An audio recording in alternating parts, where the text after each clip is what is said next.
अगला कदम क्या होगा ये अभी तय नहीं हो पाया है, लेकिन आम आदमी पार्टी के किसी नेता ने खुलकर अभी कैलाश गहलोत के इस्तीफे पर कुछ नहीं बोला है। लेकिन हाँ, ये जरूर तय हो गया है कि आखिर कैलाश गहलोत के विभागों को संभालेगा कौन। बड़ी खबर आपको बता दे रहे हैं, मुख्यमंत्री आतिशी संभालेगी कैलाश गहलोत के सभी विभागों को।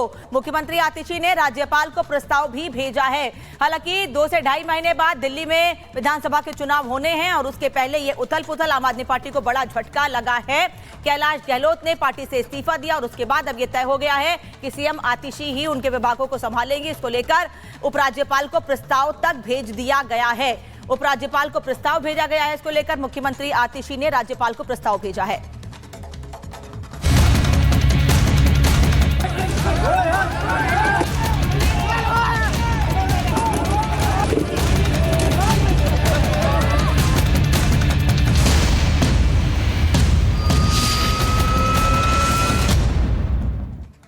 तो दिल्ली में भले ही 2.5 महीने बाद चुनाव हो, लेकिन महाराष्ट्र में 20 तारीख को वोटिंग होनी है। उसके पहले चुनाव प्रचार लगातार जारी है और इस बीच अमरावती से सांसद रही नवनीत राणा अमरावती में ही चुनाव प्रचार करने के लिए पहुंची और उनके साथ मारपीट हुई है। और यह कहा जा रहा है कि उनके साथ जो व्यवहार किया गया उसमें वो बाल बाल बच गई कि उनको चोटें नहीं आई हैं। क्या हुआ था और कैसे उसके बाद नवनीत राणा शिकायत करने के लिए पहुंची हैं, ये आपको बता देते हैं। नवनीत राणा ने बाकायदा वीडियो दिखाया है पुलिस को इसका और ये बताया है कि उनके ऊपर कैसे हमले किए गए हैं, साथ ही अपशब्दों का इस्तेमाल भी किया गया है। वो यहां तक कह रही हैं कि किसी तरीके से बच के वहां से वो निकले, लेकिन उस बीच उन्होंने अपनी बात को लोगों तक पहुंचा दिया है। और इसके बाद अब वो विजुअल आपको दिखा देते हैं जो नवनीत राणा ने पुलिस को दिखाया है। ये दिखा देते हैं आपको, देखिए पुलिस को यही वीडियो दिखा रही थी नवनीत राणा, जिसमें नवनीत राणा के साथ मारपीट की गई। आप देख रहे हैं कि चारों तरफ से नवनीत राणा के आसपास लोग हैं और नवनीत राणा को उस बीच में उनके सुरक्षा कर्मियों ने घेर रखा है, जो बमुश्किल उनको निकाल के वहां से लेकर जाते हैं। नवनीत राणा ये भी कह रही हैं कि उनके लिए गलत शब्दों का तो इस्तेमाल किया ही गया है, लेकिन जो हावभाव लोगों के थे उसे एक बात तो साफ है कि किसी ने इन लोगों को बहकाया था, भड़काया था और बार बार कह रही हैं कि विशेष समुदाय के लोगों ने उन पर हमला किया।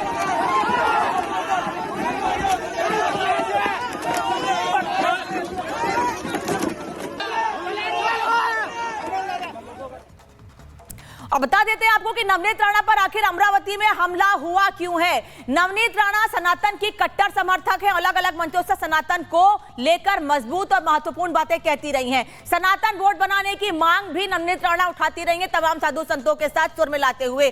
सनातन को लेकर मुखर होकर बोलती है नवनीत राणा और विधानसभा चुनाव से लेकर लोकसभा चुनाव तक वो सनातन और हिंदू धर्म को लेकर खुलकर बोलती रही है। वक्फ की मनमानियों पर भी उन्होंने सवाल उठाया था और इसीलिए वो कह रही हैं कि लोगों को भड़काया गया और विशेष समुदाय के लोगों ने उन पर हमला किया। ओवैसी ब्रदर्स को उनकी ही भाषा में नवनीत राणा ने जवाब दिया था। 15 मिनट का जवाब 15 सेकंड से दिया नवनीत राणा ने और उसके बाद इन लोगों की नाराजगी और बढ़ गई। वो कह रही है जिसके बाद उन पर हमले की कोशिश की गई, हमला हुआ भी। मुस्लिमों को सबक सिखाने की बात कही थी नवनीत राणा ने। साथ ही नवनीत के बयान से कट्टरपंथी परेशान है। नवनीत राणा वही शख्सियत हैं जिन्होंने इसके पहले मुख्यमंत्री रहते हुए उद्धव ठाकरे के घर के सामने हनुमान चालीसा पढ़ने की बात कही थी और उसके बाद उन्हें गिरफ्तार कर लिया गया था। तब से वो चर्चा में आई थी और अब जब वो हिंदू धर्म को लेकर कोई बात कहती हैं तो कट्टरपंथियों में नाराजगी बढ़ती है और उन पर हमला कर दिया जाता है। ये दावा है नवनीत राणा का। क्या हुआ है अमरावती में, इस रिपोर्ट में देखिए और कैसे बाल बाल बची है नवनीत राणा।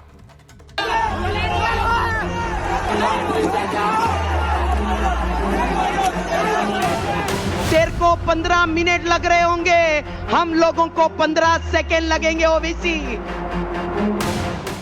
बीजेपी के फायर ब्रांड नेता और अमरावती से पूर्व सांसद रही नवनीत राणा किसी पहचान की मोहताज नहीं है। बीजेपी में उनकी गिनती उन चंद नेताओं में होती है जिनकी एक आवाज पर चुनावी सभा में जनता की भीड़ उमड़ आती। मेरी घड़ी में 9:45 हो रहे हैं, बोल रहे हैं सिर्फ 15 मिनट हैं। अरे छोटे ओवैसी, तेरे को कहना है मेरा कि तू हैदराबाद से आकर हमको बता रहा मेरी घड़ी में 3 बजने को सिर्फ 15 सेकेंड बाकी हैं।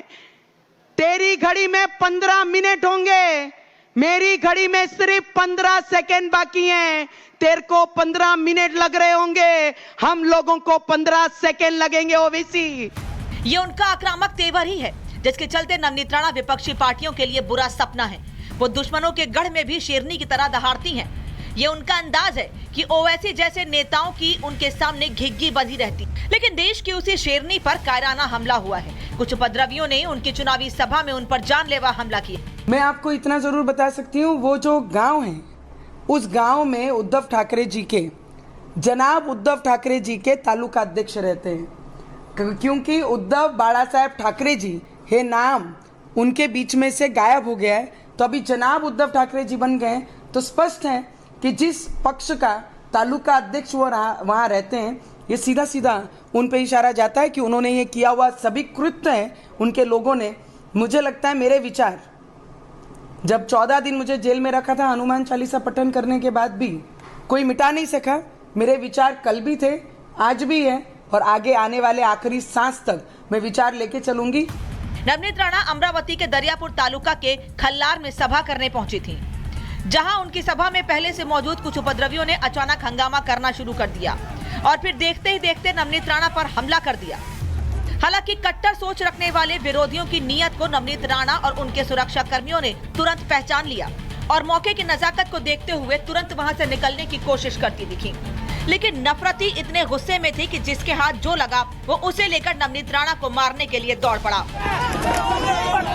ये तस्वीरें गवाह हैं अमरावती की शेरनी नवनीत राणा कैसे उपद्रवियों के निशाने पर आई और किस तरह दंगाइयों ने उन पर कुर्सियों से हमला किया। भीड़ कितनी बेकाबू थी और वो कैसे नवनीत राणा को निशाना बनाने पर तुले थे, ये इन तस्वीरों में देखा जा सकता है।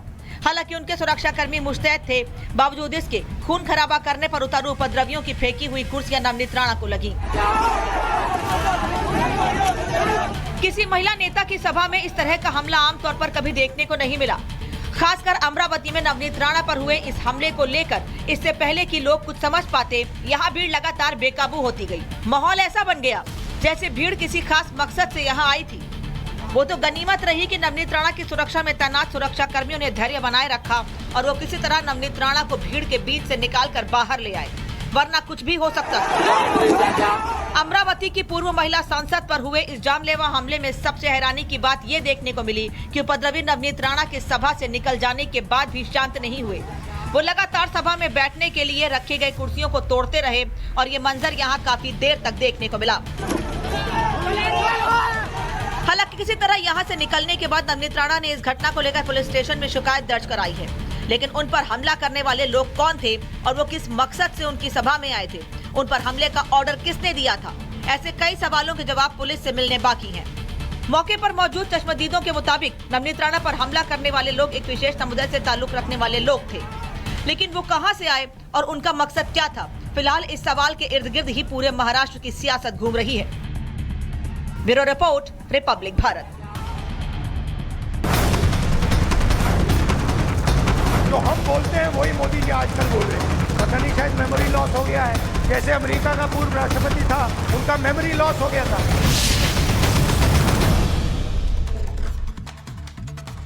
चलिए, एक तरफ चुनाव है महाराष्ट्र में और चुनाव को लेकर बयानबाजी तो जारी है, लेकिन इस बीच एक और मुद्दा इस चुनाव में उठाया जा रहा है और वो है सामान की चेकिंग का। पहले उद्धव ठाकरे से नाराज दिखे, शरद पवार नाराज दिखे और अब राहुल गांधी को लेकर यह सवाल उठ रहा है कि क्या राहुल गांधी कानून नहीं मानेंगे, क्योंकि राहुल गांधी के सामान की भी चेकिंग हुई है और उनके सामान की चेकिंग के बाद भी यह सवाल उठ रहा है कि आखिर राहुल गांधी के सामान की चेकिंग क्यों की गई है। क्योंकि उद्धव ठाकरे के सामान की चेकिंग की गई तो कहा गया कि भाजपा शासित राज्य में चुनाव के समय क्या पूर्व मुख्यमंत्री के सामान की भी चेकिंग होगी, और अब राहुल गांधी के सामान की चेकिंग की गई तब भी यह सवाल उठाया जा रहा है कि आखिर राहुल गांधी के हेलीकॉप्टर की या उनके सामान की चेकिंग क्यों की गई है। लेकिन ये प्रोसेस है, ये प्रोटोकॉल है और इसीलिए इसको देखते हुए सभी की गाड़ियों, सभी के सामानों की, सभी के चॉपर्स की चेकिंग की जा रही है। लेकिन इस पर राहुल गांधी समेत तमाम विपक्ष के नेता नाराज हैं कि भाई वो तो वीवीआईपी हैं, उनके सामान की चेकिंग कैसे हो सकती है। अब 5 तस्वीरें आपको दिखा देते हैं। केवल विपक्ष के नेताओं के सामान की चेकिंग नहीं हो रही है, बल्कि खुद नितिन गडकरी जो सड़क परिवहन मंत्री हैं, देवेंद्र फडणवीस उप मुख्यमंत्री हैं महाराष्ट्र के, अमित शाह गृह मंत्री, एकनाथ शिंदे मुख्यमंत्री महाराष्ट्र के और अजीत पवार उप मुख्यमंत्री महाराष्ट्र के, उन सभी लोगों के सामानों की चेकिंग हुई है। क्योंकि जैसे ही ये सवाल उठाया गया कि विपक्ष के नेताओं के सामान की चेकिंग हो रही है, उसके बाद बाकायदा वीडियो जारी करके ये बताया गया है बीजेपी के नेताओं की ओर से कि साहब खाली आपके सामान की चेकिंग नहीं हो रही है, ये नियम है और नियम में हर कोई